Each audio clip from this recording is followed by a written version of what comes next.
ఈరోజు దేవుని యొక్క వాక్యంలో నుండి కొన్ని విషయాలను జ్ఞాపకం చేసుకునే ముందు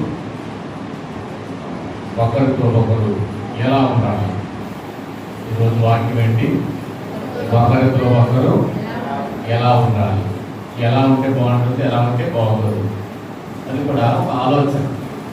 దైవ గ్రంథంలో మనము ఈ దినమందు ఆలోచన చేయగలిగితే వాక్యములు చదువుకుందాం. అపోస్తలుడైన పౌలు గారు గలతీ సంఘానికి రాస్తూ మీరు ఒకరితో ఒకరు ఎలా ఉండాలో తెలుసా అని ప్రారంభించాడు. ఆయన గలతీ పత్రిక 6వ అధ్యాయము 2వ వచనాన్ని చదువుకుందాం. ఒకని భారము ఒకడు ధరించి ఇలాగూ క్రీస్తు నియమము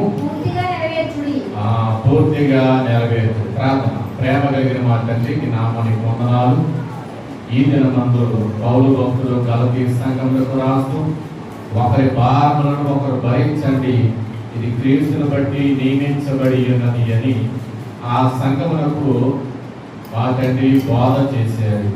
అట్టి బోధ బైబిల్ గ్రంథములో ప్రత్యేక పాఠాల్లో చాలా మాకు కనబడుతూ ఉన్నాయి. ఒకరి కొరకు ఒకరు ఏం చేయాలో ఆ సంగతులనియో ఈ దినమందు మాకు బోధపరిచి మహిమ పొందుము.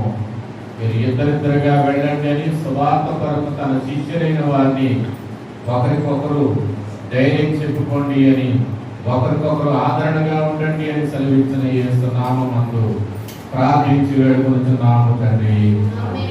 ప్రభునందు ప్రియమైన వారారా, ఈరోజు దేవుని యొక్క వాక్యములో నుండి అపోస్తలుడైన పౌలు గారు ఆ గలతీ సంఘములకు వ్రాస్తున్నారు. మీలో కొంతమంది బాధపడుతున్నారు, కొంతమంది భారంగా ఉన్నారు, కొంతమంది ఇబ్బంది పడుతున్నారు. అంచేత భారం లేని వాళ్ళు, భారం కలిగిన వారికి ఏం చేయండి? వాళ్ళ భారాన్ని భరించండి.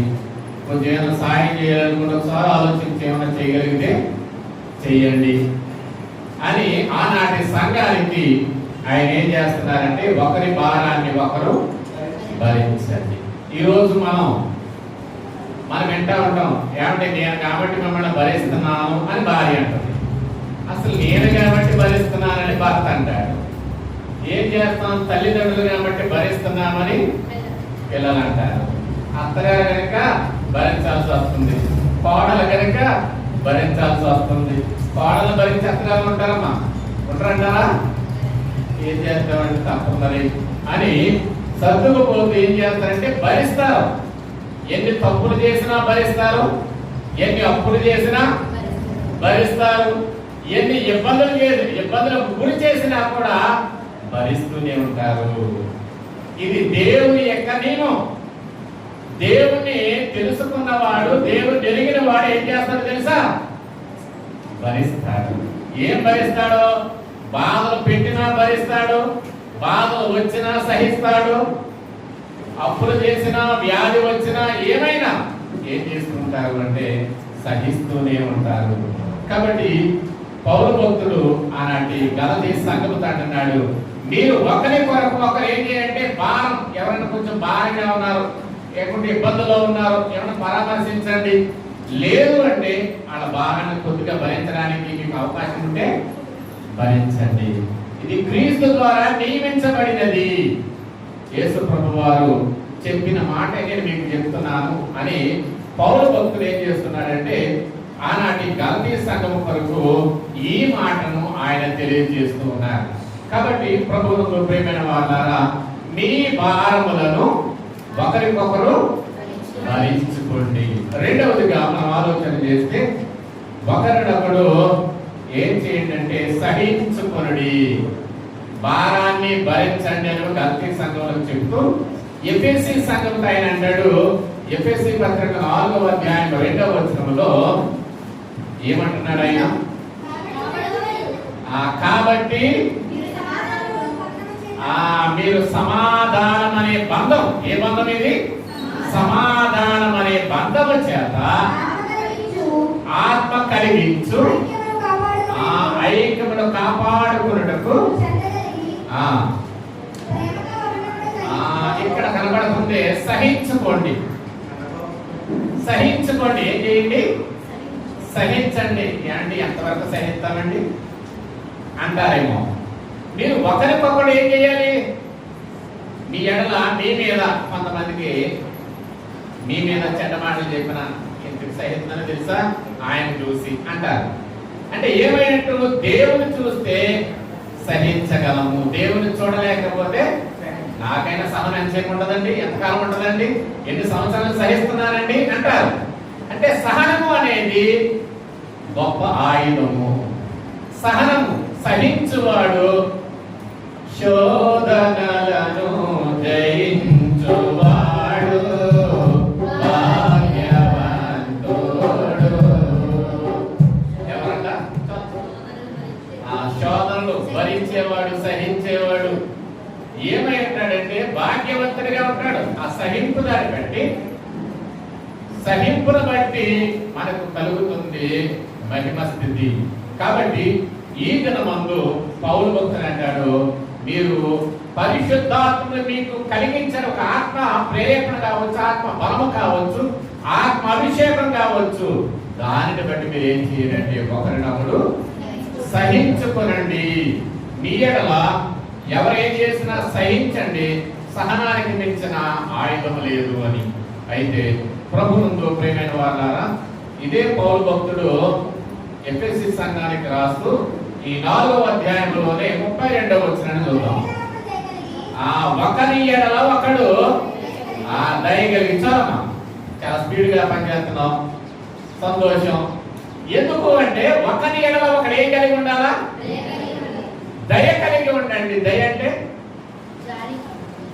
జాలి. ఇంకా దయ అంటే ఏంటి? కరుణ అని ప్రత్యేక పదాలు చెప్తారా? మంచిదే.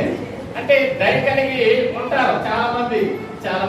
దయ అంటే ఏంటండి, అది ఎలా ఉంటుందండి అనేవారు కూడా ఉంటారు. కానీ వాక్యం చెప్తుంది, పౌలు భక్తుడు ఆనాటి ఎఫెసీ సంఘంతో మాట్లాడుతున్నారు. మీరు ఒకరి ఎడల ఒకరు ఏం కలిగి ఉండండి? దయ కలిగి ఉండండి. ఆ దయ మీ ఆయుష్కాలమంతా, ఆయన దయ ఆయుష్కాలమంతయు నిలుచు. అంటే దేవుడు మీ మీద దయ చూపితే, మీరు దయ కలిగిన వారే ఉంటే మీ జీవిత కాలం అంతా దేవుని ఆశీర్వాదం ఉంటుంది అని. అంచేత దయను గురించి బైబిల్ గ్రంథంలో చాలా రాయబడతాయి. సంవత్సరములు దయా కిరీటం అంటాడు. అంచేత కేడలతో కప్పినట్లు నీవు వారిని దయతో కప్పి ఉన్నావు అంటాడు. అంచేత దయ అనేది మన మీద నిలిచి ఉండేది. దయ అనగానే దయా కిరీటం అన్నాడు కదా, అంటే ఘనతకు కూడా సాదృశ్యం అవుతా ఉంది. అందుచేత ఆయన దయ ఆయుష్కాలం అంతా నిలిచేదిగా ఉంటుంది. కాబట్టి మీరు నిలిచినంత కాలము దయ కలిగి ఉండండి, ప్రేమ కలిగి లేక కరుణ కలిగి, ఇంకా పర్యాయ పదాలు చెప్తున్నారు కదా, ఇవి మీరు కలిగి ఉండండి అని చెప్తూ పౌలు భక్తుడు ఎఫెసీ సంఘముతో చెప్తున్న మాట మనం విన్నాం. అయితే ప్రభువునందు ప్రియమైన వారులారా, ఇదే వచనంలో మరొక విషయాన్ని చెప్తాడు. దయ కలిగి ఉండడమే కాకుండా ఒకరినొకరు, ఇది చాలా కష్టం. అసలే నా ఎడల ఆవిడ చేసిన లేక ఆవిడ చేసిన ఆ తప్పిదం క్షమించరానిది. ఈయనేమంటున్నాడు? క్షమించమ్మా. శత్రువును కూడా క్షమించని ప్రభువు చెప్పారు. మన మిత్రులు కూడా ఏమైనా చిన్న పొరపాటు ఏమైనా జరిగితే మిత్రులను కూడా ఏం చేయలేం? క్షమించలేం. వాక్యం చెప్తా ఉంది, క్షమించుడి. ఇది సంఘం. నేను ఒక మాట చెప్తాను, రెండో మాట చెప్పాను చూసారా? అంటే క్షమించండి, క్షమించలే. ఆ మాట అప్పటి వరకు బాగా ఉంటుంది. తర్వాత ఇక్కడ మర్చిపోతాను నేను, గుండెల్లో మెరుగుతుంది. క్షమించామని వాక్యం చెప్పారు, పాస్టర్ గారు చెప్పారు కానీ క్షమించనంతే. గుండెల్లో ఏమవుతుంది? గుణకులా గుచ్చుకుంటుంది, గుర్తు చేస్తుంది. ఏంటది? ప్రభు ఏమన్నారు? ప్రభువా, గుడ్ ఫ్రైడే చెప్తాం మనం, మీరేం చేస్తున్నారు మీకు తెలియదు కనుక ఈ మాట ప్రభు చెప్పారు కనుక నేను అంటున్నాను మాట. కానీ లోపలంతా క్షమాపణ లేని హృదయమే మనకు ఉంటే అది కష్టమవుతా ఉంది. కానీ వాక్యం ఏం చెప్తా ఉందంటే, మీరు ఒకరినొకడు క్షమించుకొనండి. ప్రియమైన వాళ్ళ, ఒకవేళ మనము ఇతరులకు క్షమించలేకపోతే మనల్ని దేవుడు క్షమించడం. మనము దేవుని ద్వారా క్షమించబడాలి అంటే ఒకవేళ మనం ఏమైనా తప్పిదాలు చేస్తే ఆ తప్పిదాలను బట్టి దేవుడు మనం క్షమించాలంటే మనం ఇతరులను క్షమించాలి. మనం ఇతరులను క్షమించగలిగితే దేవుడు మనలను అన్ని విషయంలో ఏం చేస్తాడు చెప్పండి? క్షమించేవాడిగా ఉంటాడు అని పౌలు భక్తుడు ఈ ఎఫెసీ సంఘముతో మాట్లాడుతూ ఉన్నారు. ప్రభువుకు ప్రియమైన వాళ్ళారా, ఇదే పౌలు భక్తుడు హెబ్రీ పత్రికలో మరొక మాట చెప్తూ ఉంటాడు. 3వ అధ్యాయము 15వ వచనం.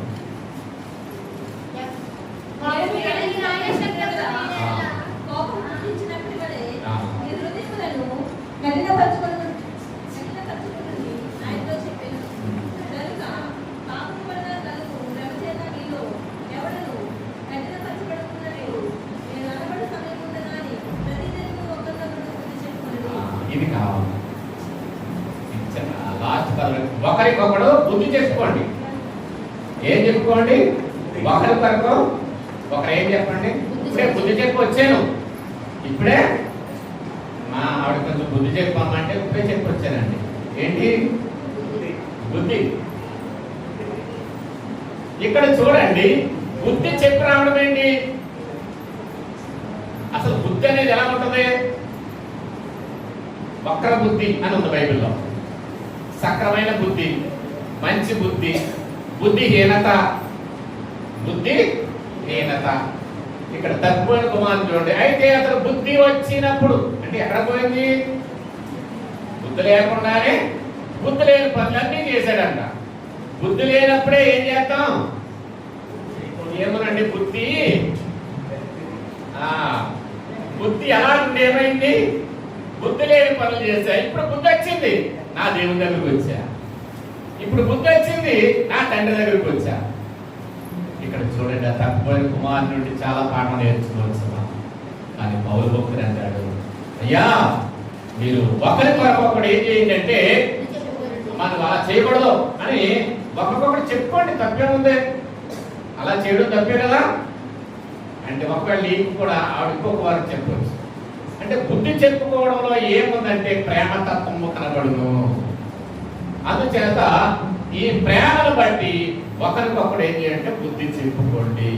ప్రభువునందు ప్రియమైన వారులారా, ఈ దినమందు పౌలు భక్తులు కూడా ఇదే విషయాన్ని ఏం చేస్తున్నారు అంటే హెచ్చరిక చేస్తూ ఈ హెబ్రీ పత్రికలో ఆయన రాస్తూ ఉన్నారు. ఇదే హెబ్రీ పత్రికలో 10వ అధ్యాయము 24వ వచనాన్ని చూద్దాం. హెబ్రీ పత్రిక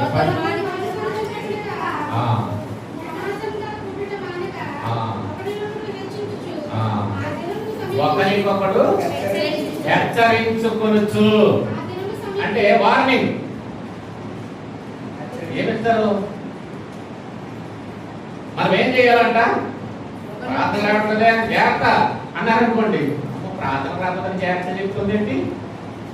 జాగ్రత్తలు ఎప్పుడంటాం? బోర్డు పెడతా ఉంటారు మార్గం గుండా వెళుతున్నప్పుడు. ఇక్కడ ప్రమాదపు మలుపు ఉన్నది, జాగ్రత్త అంటే ఆ మలుపు దగ్గర జాగ్రత్త వెళ్ళకపోతే అదే సంగతి అన్నమాట. అంటే హెచ్చరిక బోర్డులు ఉన్నట్టే మీరు ఒకరికొకరు ఒకరు ఏం చేయండి? హెచ్చరిక చేసుకోండి. నేను నా దేవుని సన్నిధికి వెళ్తున్నాను, చాలా కాలమైంది వచ్చి ఎందుకు కనపడతలేదు, జాగ్రత్త మరి అని ఒకరికొకరు ఏం చేయాలంట? వెళ్ళేవాడు వెళ్ళని వాడిని హెచ్చరిక చేయాలంట. ప్రార్థన మానేస్తున్నావు, ఎందుకు మానేస్తున్నావు? దేవుడు నీకేమైనా అన్యాయం చేశాడా అంటే చాలా చేశాడండి అనేవాళ్ళు కూడా ఉన్నారు. దేవుడు ఎప్పుడు ఎవరికి అన్యాయం చేయడండి. ఆయన అన్యాయం చేస్తే దేవుడే కాదు, మనుషులు చేస్తారు. ఎవరికైనా కన్న బిడ్డలకు తల్లిదండ్రులు చేయొచ్చేమో, తల్లిదండ్రులకు కన్న బిడ్డలైనా చేయొచ్చు, నమ్మిన వారికి స్నేహితులు చేయవచ్చు. ఇవి మోసపూరితమైన కార్యాలు అయి ఉండొచ్చు. కానీ అన్యాయం అనేది దేవుని యొక్క స్థానము లేదు. ఆయన న్యాయవంతుడైన దేవుడు. కాబట్టి ఒకరికొకరు మీరు ఏం చేసుకోండి అంటే హెచ్చరించుకోండి. వాక్యమును బట్టి, దేవుడు వాక్యాలు ఎలా రాయించాడు అని చెప్పి వాక్యమును బట్టి హెచ్చరిక. సంఘంలో రాలేకపోవడాన్ని బట్టి హెచ్చరిక చేసుకుని ఒకరికొకరు పురుకొల్పుకోండి. ఏం చేయాలంట? ప్రోత్సహించుకోవాలంట. నేను ప్రార్థనకి వెళ్తాను, వస్తావా అని ఫోన్ చేసుకోవచ్చు. కానీ టైం పాస్ అవట్లే అందుకు చేశా అనకండి, ఖాళీగా ఉన్నానని. ఇలాంటి పరిస్థితుల్లో ఒకరికొకరు ఆ మాటలు మానేయండి అని చెప్తా ఉన్నాడు ఆయన. ఏ మాటలో? ఏదో టైం పాస్ మాటలో మానేసి ఒకరికొకరు ఏం చేయండి మీరు? అయ్యో, ఆ వాక్యానుసారమైన బోధనలో హెచ్చరిక చేసుకోండి. వాక్యం ఎలా చెప్తా ఉంది అని చెప్పి ఒకరికొకరు మీరు హెచ్చరిక చేసుకుంటూ మిమ్మల్ని మీరు సరి చేసుకోండి అని పౌలు భక్తులు ఒకరికొకరు మీరు ఇలా ఉండాలని ఒక మాదిరిని సంఘంలోకి కనపరుస్తూ ఉన్నారు. అయితే ప్రభునందు ప్రియమైన వారారా,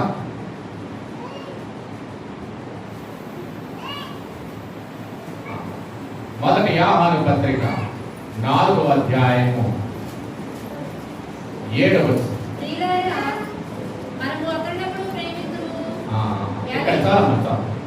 ఒకరికొకరు ఏం చేసుకోవాలంట?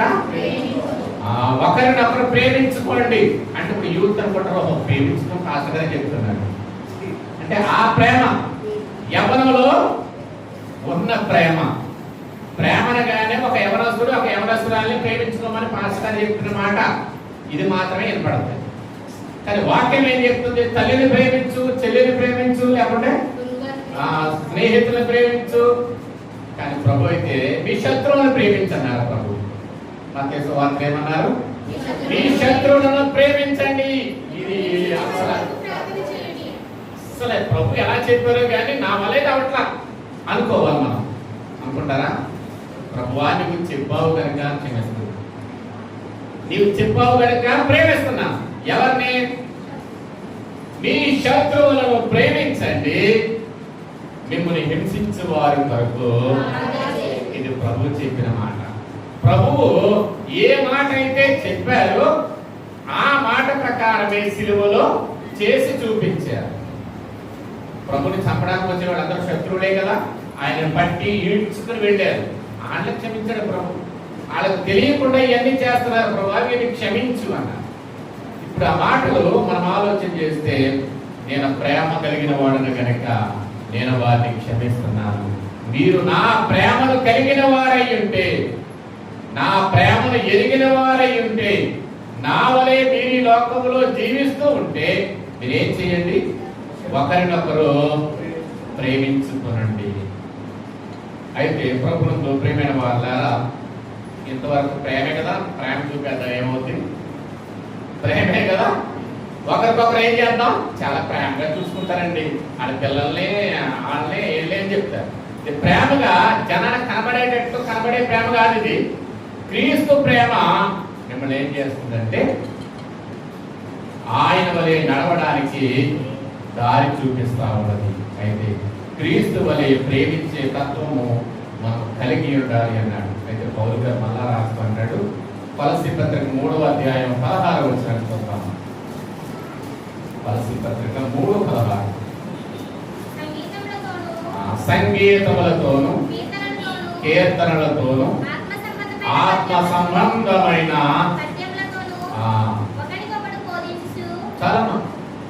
ఒకరికొకరు ఏం చేసుకోవాలంట? బోధించుకోవాలి. మాస్టర్ గారు ఇక్కడ మందిరంలో బోధించాడు. మీరు కొన్ని సందర్భాల్లో వాక్యములో నుండి వాక్యములు ఇలా ఉంది అని చెప్పి వాక్యమును బట్టి ఒకరికొకరు ఏం చేసుకోవాలంటే వాక్యమును గుర్తు చేసుకుని బోధ చేసుకొనండి. ఒకరికొకరు ఏం చేసుకోవాలి? ఇప్పుడు బోధ చేసుకోవాలి. ప్రభునందు ప్రేమైన వాళ్ళారా, మన యొక్క జీవితాల్లో ఇది కొలువై ఉన్నది. ఒకరికొకరు బోధ చేసుకోండి. ఆ బోధ మనను బాగు చేస్తుంది. ఆ బోధ ఏం చేస్తుంది? మనను బాగు చేస్తుంది. దేవుని మాటలు, ఆ బోధ అంటే దేవుని మాటలే కదా, దేవుని మాటలు మనం మార్చి వేస్తాయి, మనను ఉన్నతమైన స్థితిలోనికి తీసుకుని వెళ్తాయి. కాబట్టి ఈ కొలస్సీ సంఘం అంటాడు, మీరు ఒకరితో ఒకరు ఏం చేసుకోండి? బోధించుకోండి అని. అయితే ప్రభునందు ప్రియమైన వాళ్ళారా, ఇదే కొలస్సీ సంఘంతో ఆయన అంటాడు 3వ అధ్యాయం 9వ వచనాన్ని చూద్దాం. చాలమ్మా. అబద్ధమాడకుడి. ఏం చేయకూడదంట?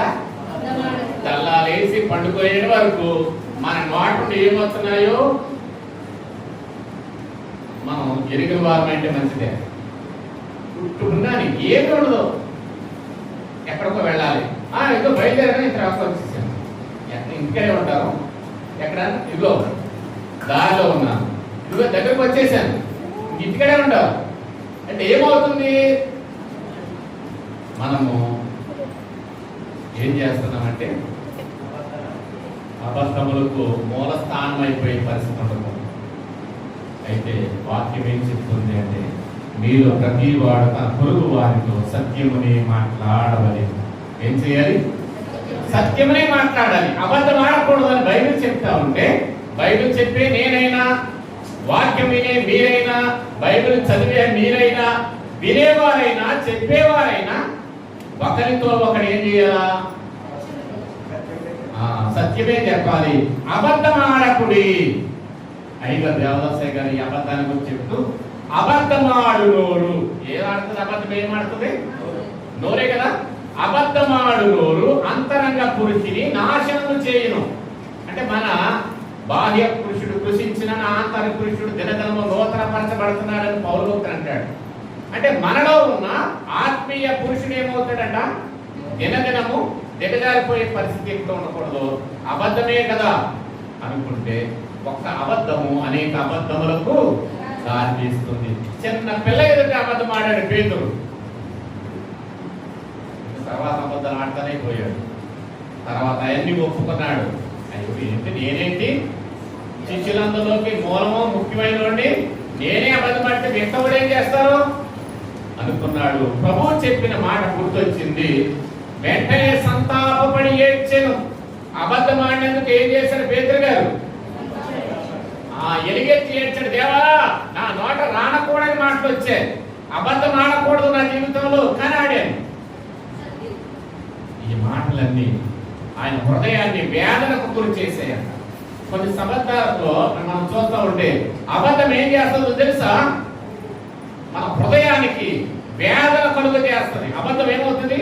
వేదన కలుగ చేస్తుంది. ఆ వేదనలో ప్రభు వైపు చూడగలిగితే, దేవా ఇప్పటి వరకు నేను అబద్ధమే ఆడాను, ఈ అబద్ధం నన్ను ఏం చేసిందంటే కృంగదీసింది, ఏడ్చేటట్టు చేసింది. ఏం చేసింది? ఈ అబద్ధం నన్ను ఏం చేసింది? ఏడ్చేటట్టు చేసింది. నీవైతే ఏం చేస్తావు?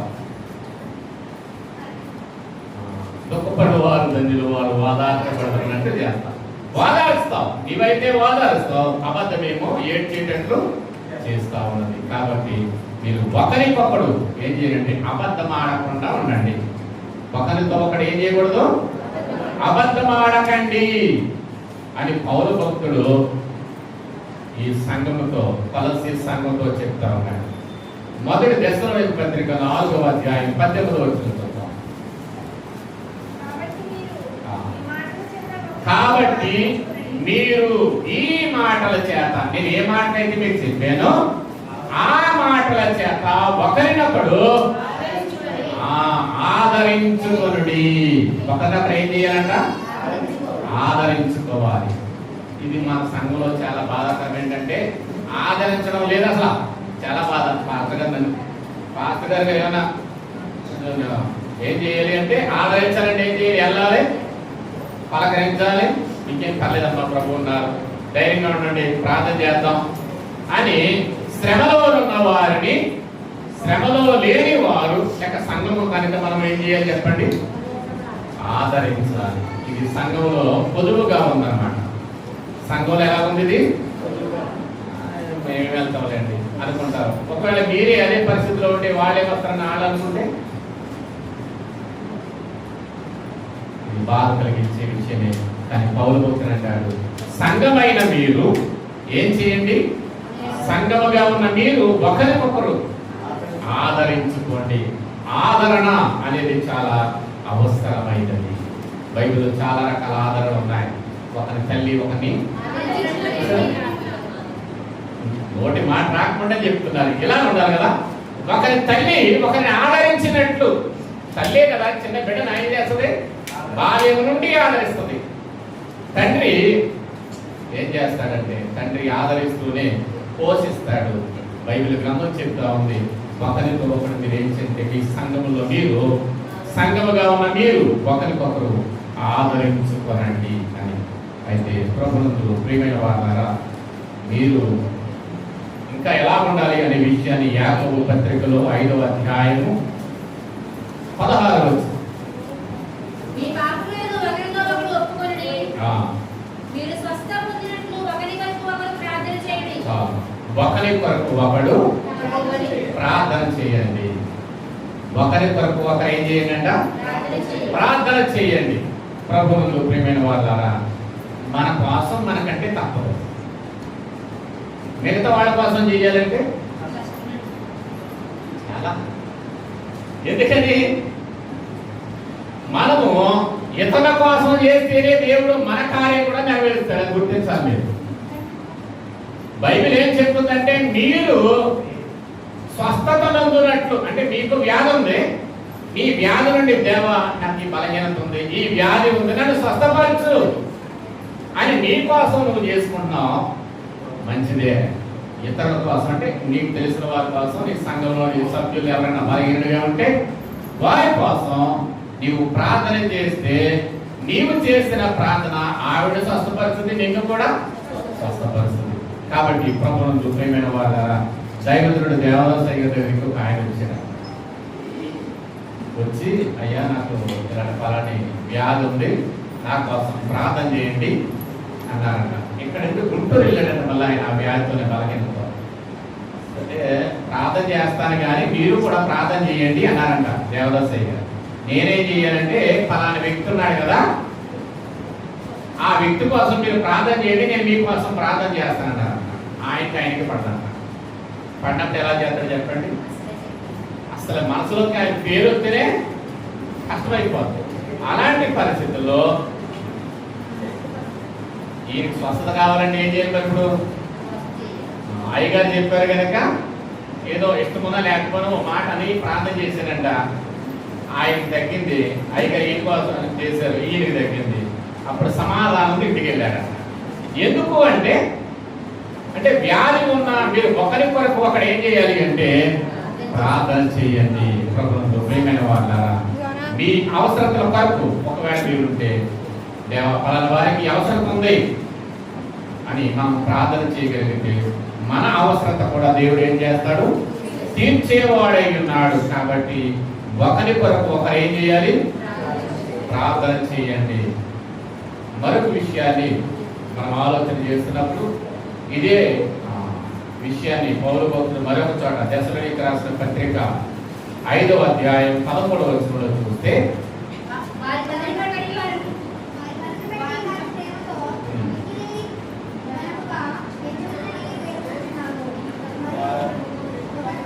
ఒకరితో ఒకడు సమాధానముగా ఉండుడి.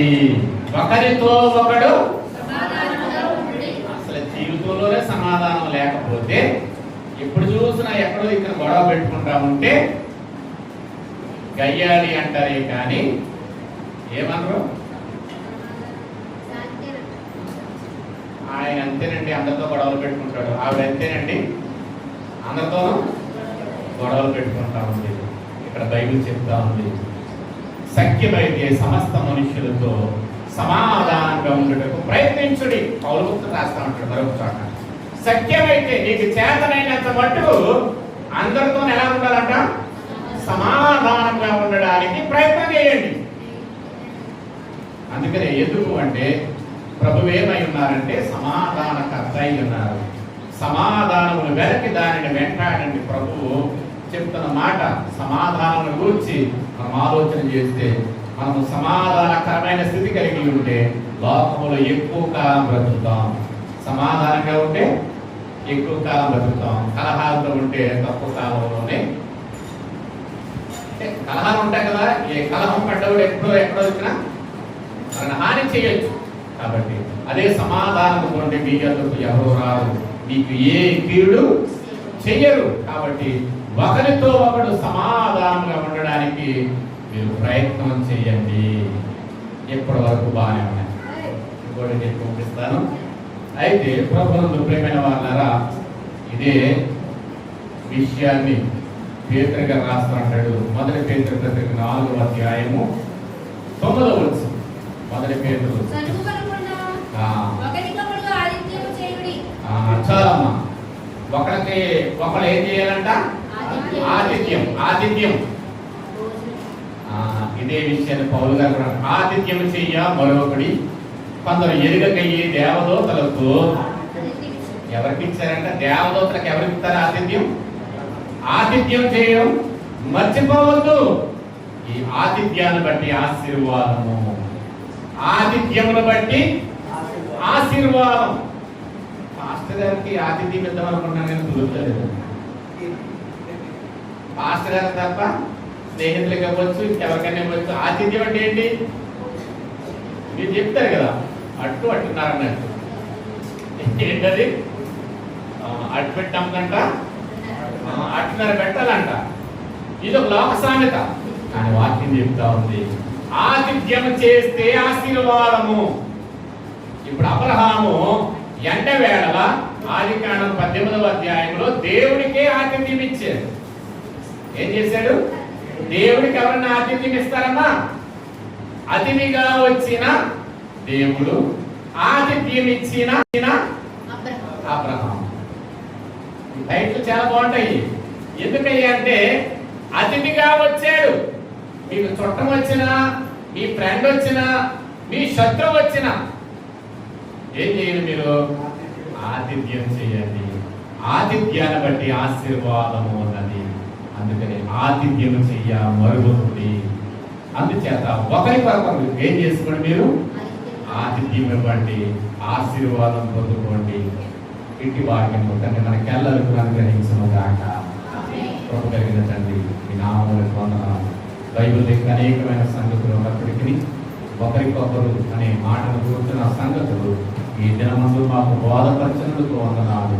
మా జీవితాల్లో విన్న వాక్యాన్ని ఎవరు వేసుకుంటూ వాక్య ప్రకారం నడుచుకుని వాక్యం మాకు అనుగ్రహించమని, మీరు ఒకరితో ఒకరు ఎలా ఉండాలి అనే విషయంలో తెలియజేసిన యేసు నామములో ప్రార్థించి స్తుతించి వేడుకొనుచున్నాము తండ్రి.